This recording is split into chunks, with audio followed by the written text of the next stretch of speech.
आवश्यक होता है कि जब हम किसी नए कार्य को करते हैं या किसी कार्य का आरंभ करते हैं तो पहले हम अपने इष्ट की मंगलाचरण करते हैं। क्या करते हैं? इष्ट की मंगलाचरण मंगलाचरण करते हैं। तो विद्या की अधिष्ठात्री देवी माँ सरस्वती, विद्या की अधिष्ठात्री देवी माँ सरस्वती है। जैसे हमें लक्ष्मी की, धन की इच्छा हो तो हमें लक्ष्मी की वंदना करनी चाहिए। विद्या की अधिष्ठात्री देवी माँ सरस्वती हैं। ज्ञानार्जन की यदि हमें अभिलाषा है तो हमें माँ सरस्वती की वंदना करनी चाहिए। हालांकि यह भी पक्ष है कि उसमें दो पक्ष हैं, एक आस्तिक, दो दूसरे नास्तिक। आस्तिकों का ये कहना है समाप्ति कामो व मंगलम आचरणीयम, जी। किसी काम की निर्विघ्नता पूर्वक परिसमाप्ति को उसके लिए मंगलाचरण की आवश्यकता होती है। लेकिन जो नास्तिक हैं वो कहते हैं मंगलम निष्फलम जल ताडनवत, मंगल करना निष्फल है। जैसे जल में कोई लाठी से पीटे जी। तो उसका कोई फल नहीं होता है, उसी तरह से मंगल करना निष्फल है। ठीक है जी। तो कहा ऐसी बात नहीं है।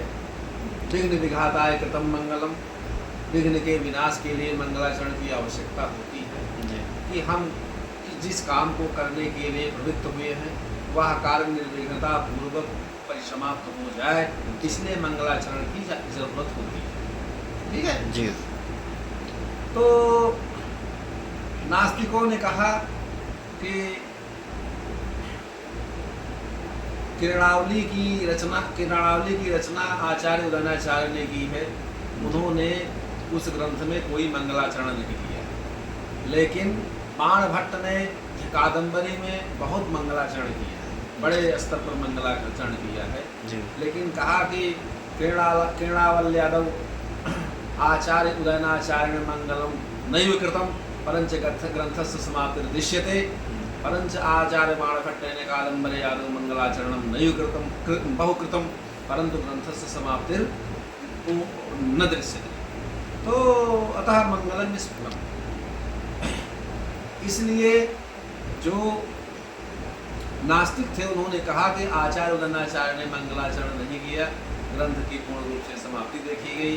लेकिन आचार्य बाणभट्ट ने, जैसा आपने बताया, कि बहुत मंगलाचरण किया, बीच में ही खत्म हो गए, वो ग्रंथ पूर्ण नहीं हुआ। फिर उनके लड़के ने उस ग्रंथ को पूर्ण किया। ठीक है जी। ऐसा तो जो आप कह रहे हैं कि विघ्न विघाताय कृतम मंगलम, विघ्न के विनाश के लिए मंगलाचरण करना चाहिए, ये कहना आपका ठीक नहीं है। कहा कि ऐसी बात नहीं है। कहा कि देखिए, यदि किसी को अगर कोई, मान लीजिए बुखार हो गया, किसी को जुखाम हो गया, किसी को मलेरिया हो गया, तो जुखाम की दवा अगर एनासिन खाने से ठीक हो गई तो दूसरे ने कहा कि भाई उसको मलेरिया हो गया, कहा कि इनको एनासिन से नहीं आराम हो रहा है। तो ये होता है कि जिस तरह का मंगल हो विचार उस तरह से होना चाहिए। तो प्रचुर विघ्नम प्रति प्रचुर मंगल से आवश्यक, समझ रहे हो नहीं? जी। तो जैसा विघ्न हो उसके अनुसार से दवा होनी चाहिए। तो विघ्न अधिक होगा तो मंगलाचरण अधिक होना चाहिए। जी। ठीक है जी। इसलिए तो कहा कि आचार्य उदयनाचार्य ने तो मंगलाचरण ही नहीं की, फिर भी ग्रंथ की समाप्ति हो गई। और आचार्य बाणभट्ट ने तो मंगलाचरण किया, लेकिन जितना बड़ा विघ्न रहा होगा उतना मंगल नहीं किए। तो ये कहा कि नहीं, ऐसा नहीं है।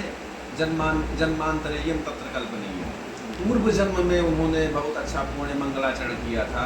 जैसे देखिए, कहीं रिक्शा वाल है, दिन भर काम करता है लेकिन पेट पर रोटी नहीं मिलती। अब कोई मान लीजिए अंबानी के यहाँ लड़का पैदा हो गया, किसी बड़े आदमी के यहाँ लड़का पैदा हो गया, तो उस पैदा होते मान ही उसके पास 10 आदमी, नौकर चाकर, सारी चीज़ें लगी होती हैं, पहले से प्राप्त रहती है। जी। उसको किसी चीज़ की चिंता नहीं होती, सब पहले से ही मिलता रहता है। तो इसका मतलब पूर्व जन्म में उसने कुछ मंगलाचरण किया है ना, कुछ पुण्य किया है, तब ना ये सब है। जी।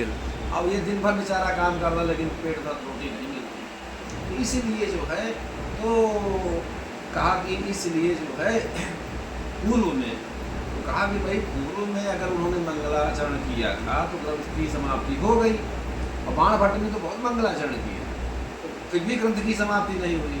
तो कहा कि प्रचुर विघ्नं तत् प्रचुर मंगलाचरण, जितना मंगल विघ्न होता है उसके अनुसार मंगलाचरण करना चाहिए। तो प्रचुर विघ्न रहा होगा, लेकिन मंगलाचरण का ही फल रहा कि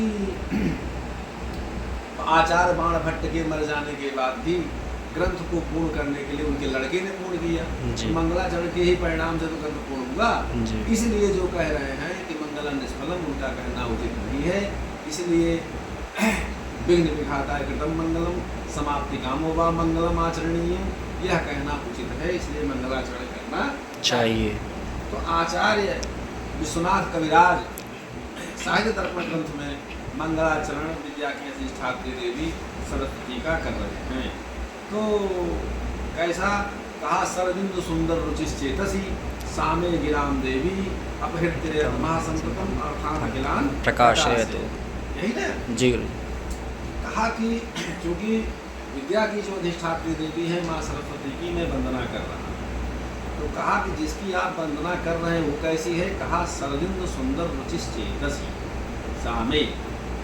कहा कि शरद ऋतौ इंदु चंद्र सुंदरी मनोहरा रुचि प्रभा जस्याः सा, अर्थात शरदिंदुरिव सुंदरी रुचि जी। तो अभिप्रायः उपमानानि सामान्य वचनैः इत्यनेन सूत्रेण उपमा समासः जी जी अत्र वर्तते जी। तो शरद ऋतु के चंद्रमा के समान कांति है जिसकी, ऐसी वह जो है, ऐसी है वह कौन, गिराम देवी। गिराम माने वाणी की अधिष्ठात्री देवी। देवी क्या है, दिव्य स्वरूपाम, वाणी की अधिष्ठात्री देवी जो दिव्य स्वरूप वाली माँ सरस्वती है, वह शरद ऋतु के इंदु के, शरद माने शरदकालीन, इंदु माने चंद्रमा के समान सुंदर, रुचि माने कांति है जिसकी, ऐसी है जी।